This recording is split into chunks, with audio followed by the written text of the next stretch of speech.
with our wonderful growing room. Today we're going to talk to you about vermiculture, worm casting tea. We call that wormaponics. I'm going to hit on this note right now. If you do like what you see in this video or other videos, please like and share, comment if you have something nice to say, and also follow us on Facebook at C.R. Designer Foods and on YouTube at Crafty Urban Farmer. Like, share, follow, and subscribe. Anyways, back to what we're going to talk about today. Worm casting tea. I've been on other videos talking about how we use worm casting tea to grow in our, well, move some stuff here. We grow all of our hydroponics in worm casting tea. We call that wormaponics. We created wormaponics after we started out experimenting with aquaponics. That's using fish culture to fertilize in your aquaponics and hydroponics type setups. We played around with the aquaponics for a while, and then we came across worm castings and worm casting tea. And we started using the worm casting tea after some failures with other types of hydroponic systems. And the worm casting tea has far gone beyond our expectations on what we learned about it. Every single thing that we have heard about worm casting tea is true, and I'll get into that a little bit more later. If you can see, tomatoes are one of the most difficult things to grow in a hydroponic system because tomato plants need different kinds of fertilization at different stages of their growth. When they're really small, they don't need as much, but as they grow, they get hungrier and hungrier, and then they start to flower, they need more nutrition, and then they start to fruit. Well, the worm casting tea has actually brought these tomato plants all the way from the little babies that are about 6 inches tall all the way up to the fruiting stage, and we have not used anything else but worm casting tea. When we first started doing our worm casting tea, if we could come down here, we would make it in 5-gallon buckets, and then we would just add it into our system. We actually have started making the worm casting tea in our systems the same way we would make it in the bucket. We just make it right in the tubs, and we do that about once every 4 weeks. We start a new batch of worm casting tea. We did start out using the crocky method with no air at all, but when you make the worm casting tea in the totes or in your buckets, you have to add air because you need the air to make aerobic fertilizer for your plants. Aerobic fertilizer gives your plants nutrients that they would not normally get in an anaerobic system. So anyways, this video is going to be on how we make our worm casting tea. We do feel that our worm casting tea, Wormaponics, we created that Wormaponics, and we feel it is a far superior method of fertilizing your plants, and it's less, there's far less work. Aquaponics is a very good way to do it too, but you have to tend your fish, you have to clean out your fish, your fish are another project in itself. A lot of people end up using worms to clean up after their fish in their aquaponic systems.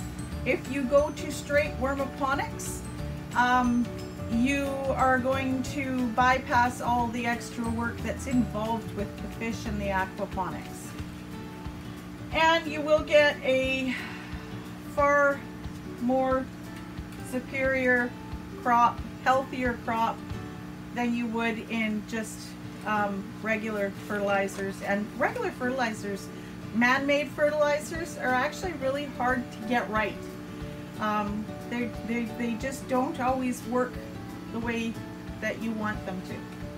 Okay, so the first thing you need to do worm casting tea, you're going to need to have a pump, an air pump, depending on how much you're wanting to make. We have this, excuse me for a minute, I'm gonna get this down. We have this air pump down here.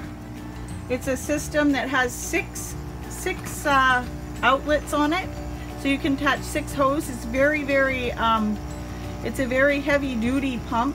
It can run a lot of air stones. This one, I would recommend this even if you only have 1 bucket, because if you want to expand in Canada here at $63.95, as you can see, if you want to expand later and add more totes or add more buckets, you're going to need more lines. So just get the bigger one now, and if you can't afford it, you can always get one. Try to get this one out of the bucket that we put it in. This one here is for 1. It's called Marina 75. This one will do 1 air stone. We've tried putting a splitter on it. It didn't work. It is really only for 1 hose. But it does well if all you're going to make is a bucket. If you're going to use the bucket system as opposed to the tote system, you're going to you can water your plants that are in soil with this. You can run it through flood trays. So if you had 1 tote full of water and you had a flood and drain system, you can use this 1 pump and 1 air stone in your tote for your flood and drain systems. You can use it for the aeroponics, where you're spraying and misting the roots. You will need a filter system on it because the worm castings will plug up your spray systems if you don't have a filter on that system. Okay, so you'll need a pump, a 5-gallon bucket, you'll need air hose, and an air stone. You'll need a drill with a 2-inch hole saw. You'll need worm castings, molasses, cheesecloth, jute rope, and a scale of some sort. Okay? The reason you need the scale is because for the 5-gallon bucket I use approximately 1 pound of worm castings. I'm going to show you right now. This here is worm castings. Looks like soil, but it's not. They're little granular worm poo. It's little granular worm poo.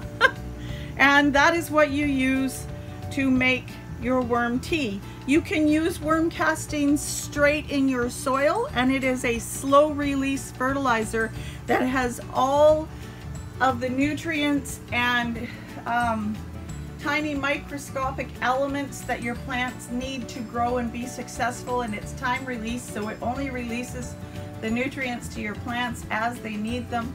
It's ready to use as soon as the worms let it go. I love worm castings for everything. I use it in everything now.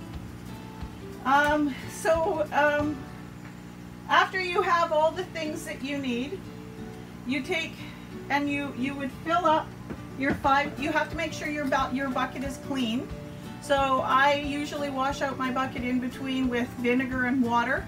Straight vinegar and water, you just scrub it out, and vinegar is a disinfectant and works really well. It's not toxic, it doesn't leave anything behind that your plants can't use. You don't want to use bleach or anything harsh like that, or even hydrogen peroxide to clean out your bucket, because that will kill the good bacteria that you're trying to create with your worm castings. Your worm castings have good bacteria that your plants need to live. So you take your bucket, your clean bucket, and you pour almost 5 gallons of water in. You would pour it up to about 3/4 of the way full. Then you would take, I'm going to show you my little, I make Wormaponic tea bags. These are my worm casting tea bags. And I take those and I tie the jute rope to the handle of the bucket, and I put it down about 3/4 of the way into the bucket like that. And then I put my air stone in the bucket, and I take 4 tablespoons of molasses. I mix it up with hot water so the molasses thins out and is easy to pour into the bucket. And I pour 4 tablespoons of molasses into the bucket. And this is what your worm casting tea will look like when it's made. It's being made. With your molasses, you want sulfur free. Yes. Or organic. You don't want any sulfur. Just basically as organic as you can get it. What else? Yeah, so sorry.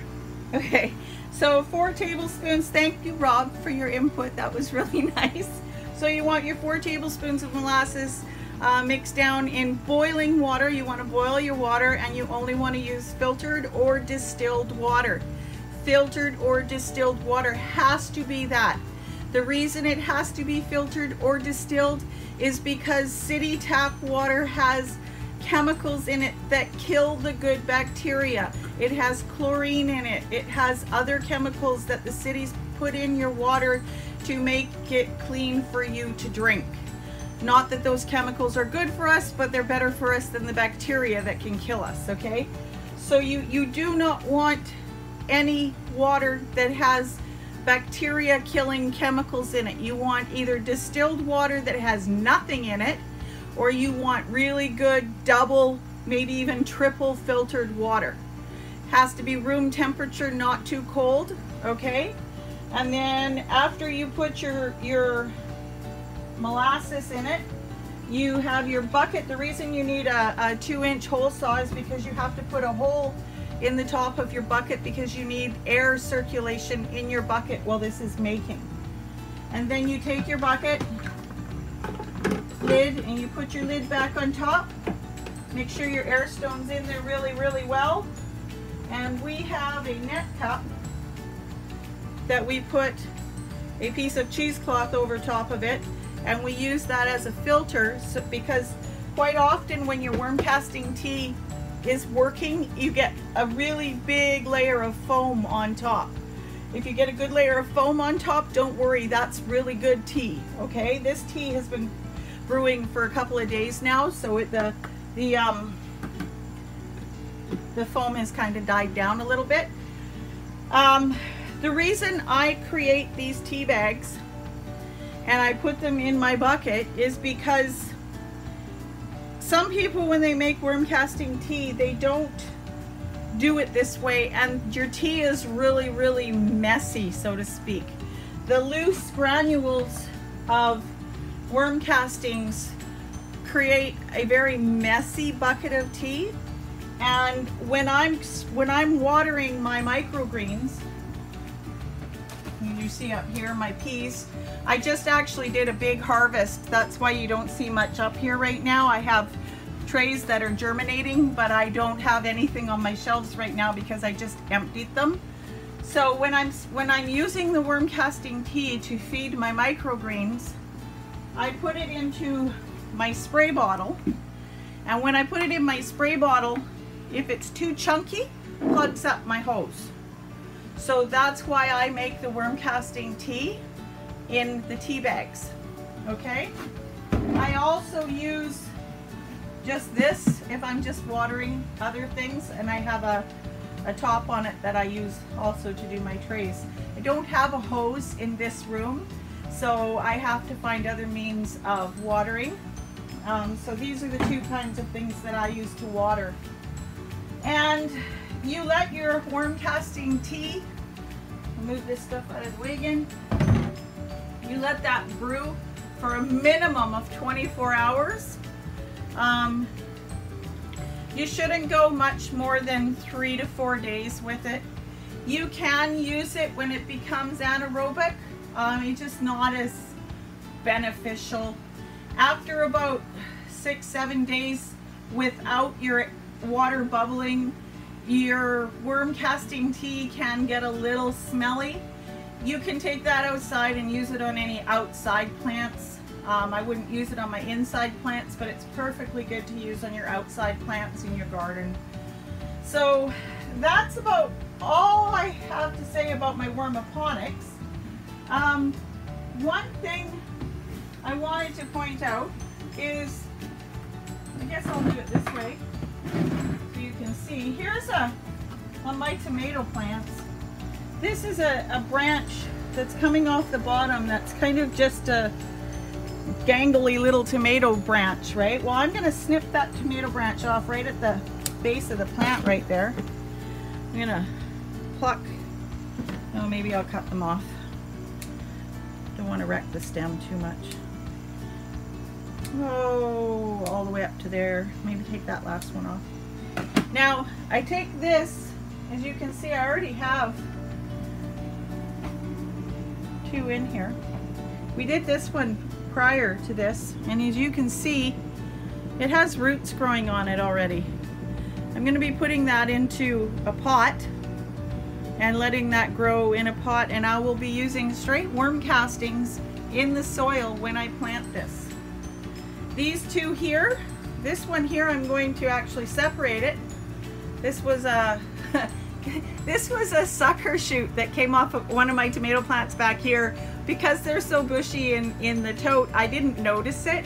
So I'm going to actually split these, and I'm going to make 2 more tomato plants out of that branch. And I'm going to make a tomato plant out of this branch. And I'm going to show you, you know how you can, in between your branches, you'll get, like right there. See that one right, that little one that's right there? That's a sucker shoot. That sucker shoot, you can actually create a new tomato plant out of that, even at that size. Okay, and you can create sucker shoot. You can create plants out of those. You look up here on this tray. When the tomato shoots are small, I'll get this one. When the tomato shoots are small, it's best to put them under a dome because it just helps them root better. And if you can see that, that was a sucker shoot. I actually did a video on how to do this, and I actually showed me planting this about a week ago. Okay, a week to 2 weeks ago. And I don't know if you can pick this up. Can you see this on the camera, Rob, where the roots are coming out? Yep. Okay, so this little tomato shoot, it was a sucker shoot that was between the branches, has now created roots for itself, and that will grow into a new tomato plant. This one as well, we have roots growing in there, but unfortunately this is a peat moss seedling pod thing that you plant them in, and this is one of those biodegradable cardboard planting things. Well, this has got roots growing in it too, and I think, oh, you can't see them coming out either.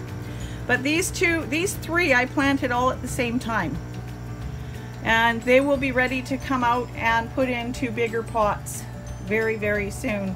Probably do this one within the next couple of days.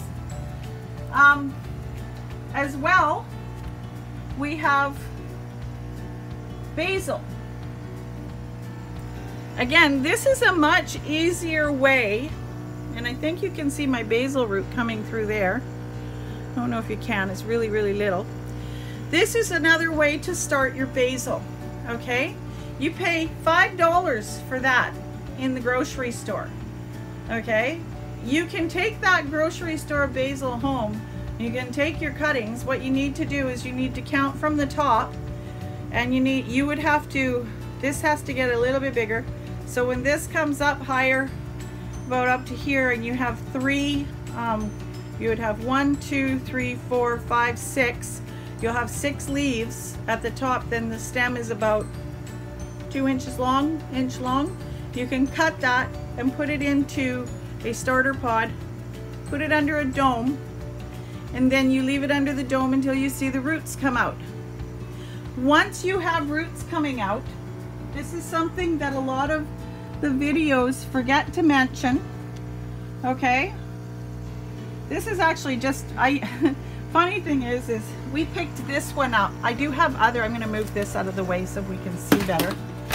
I picked this up at a secondhand store. Actually, it was Rob that insisted we get it, and I'm like, what do we need that for? Because I don't really cook and take it anywhere. And he was like, oh, I don't know, we'll have something to use it for. Well, it has come in handy. We use it for a starter, seed starting, or when we're trying to do our cuttings, we use it under that. So when we want it to just gang things anyway, these little triangle shaped things fall down a lot. So when you're first doing your cuttings and you want it to dome, I put these down and I take the lid. Is that one falling over too? I take the lid and I gently put it down and I leave it on like that. So it's nice and tight and it gets really moist in there and it stays moist in there so you don't have to water. Then once you start seeing roots and you want to take your cuttings and put them into bigger pots or into your hydroponic system, because you can take these and put them into net pots, different size net pots I have. You can even get bigger ones than this. You can take these, put them into your net pot, put them into your hydroponic system over here. That's what we have these in, as net pots. So when you want to harden them off, because I find with my basil, if I take my basil right out of this dome and I just put it on my shelf with the other plants, it often wilts. It goes into shock, okay? Tomato plants are a little more hardy, but this is better for all plants, period. So you want to harden them off. So what I do is, I take my dome off, I pop these up like this, all the way around. There's 3 of them. Make sure all my plants are standing. The little peat mod round pods are nicer because they don't fall over as bad. So you take them like that. And then I take this and I put this back on and I just gently rest it. So now you see how the air is getting in here. And I'll leave that like that for a few days. And that hardens them off. That gets them used to not being in quite such a damp, warm, enclosed space. It gets them used to being in the air. Then once that's hardened off, after about 3 or 4 days, you take the lid off, give them a good watering. I would leave them there for another day and then I would probably plant them, okay? I would just keep my eye on them as to when I felt they were okay to plant. So one thing I'd like to mention, we paid $1.50 for this at, like Sandra said, the thrift store.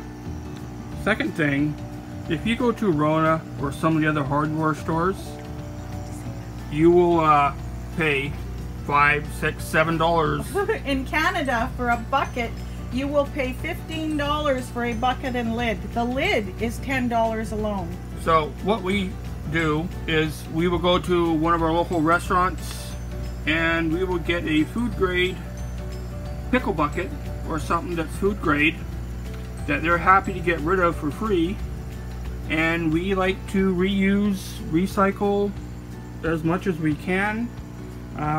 We're trying to cut down on the plastic on the farm. So, and again, the pickle buckets, the nice thing about pickle buckets is it's vinegar. So you don't have to worry about any kind of contamination to anything, because vinegar is actually a cleaning agent when you're cleaning your trays and stuff. Okay, so we're gonna go, what? No, I was gonna say show them how. So we're gonna go around the corner here, because in other videos as well, I keep saying, oh, I'm gonna put my plants into bags. You want to show them how we make it inside the totes instead of the bucket now? No, you do the same procedure in the totes as you would in the bucket. You put your 2 bags in the bigger totes, these totes, big, huge totes. Your water level should be about 3/4 as well. Make sure your roots are in the water but not submerged all the way. When you're doing an hydroponics or aquaponics system, your roots, even though you're putting air into here, it's good to get your plants to create air roots, okay? So you need to leave a little bit of space in your bucket for air. So to do the method in here, you hang your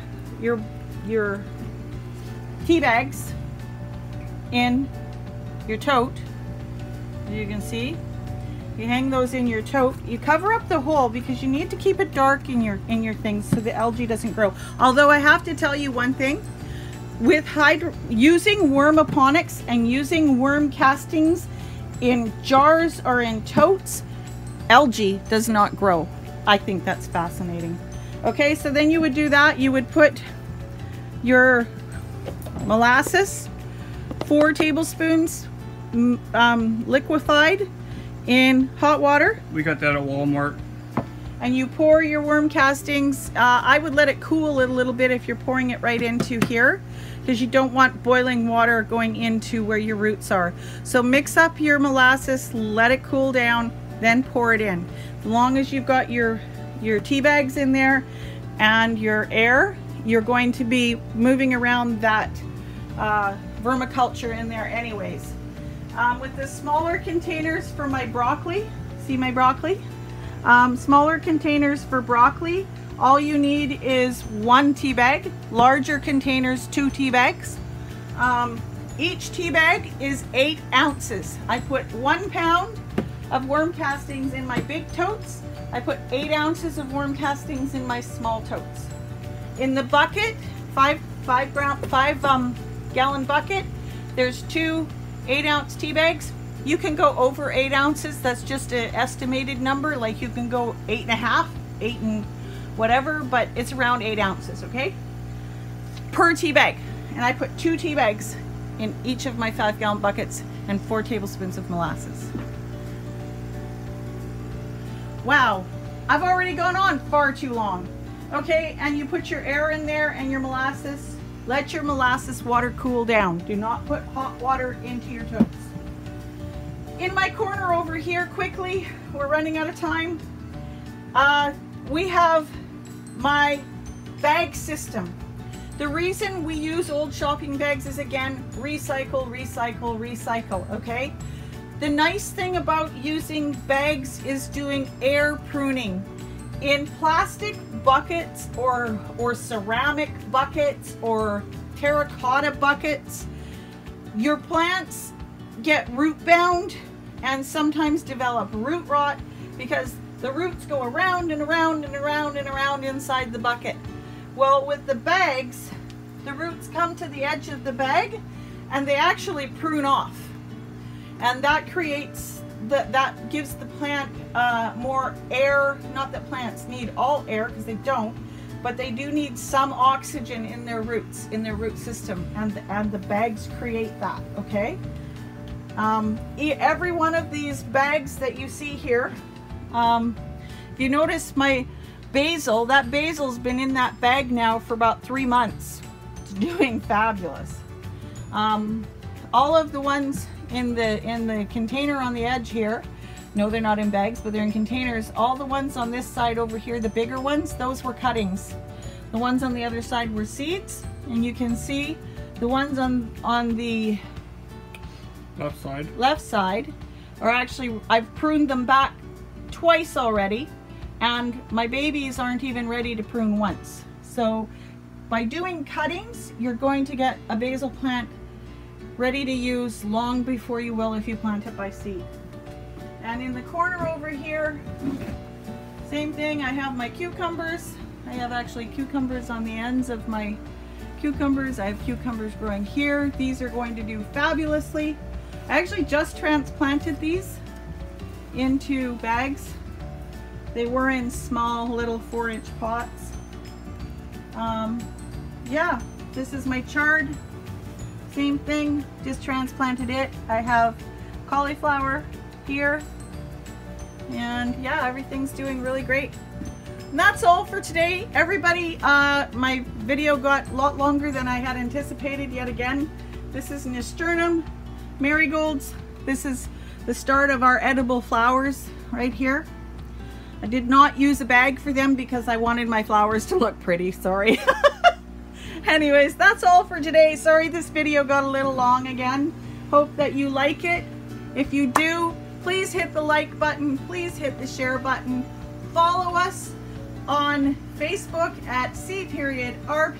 Designer Foods, and on YouTube at Crafty Urban Farmer. Like, follow, share, and subscribe. Comment if you have something nice to say. Have a really great day. Talk to you next time.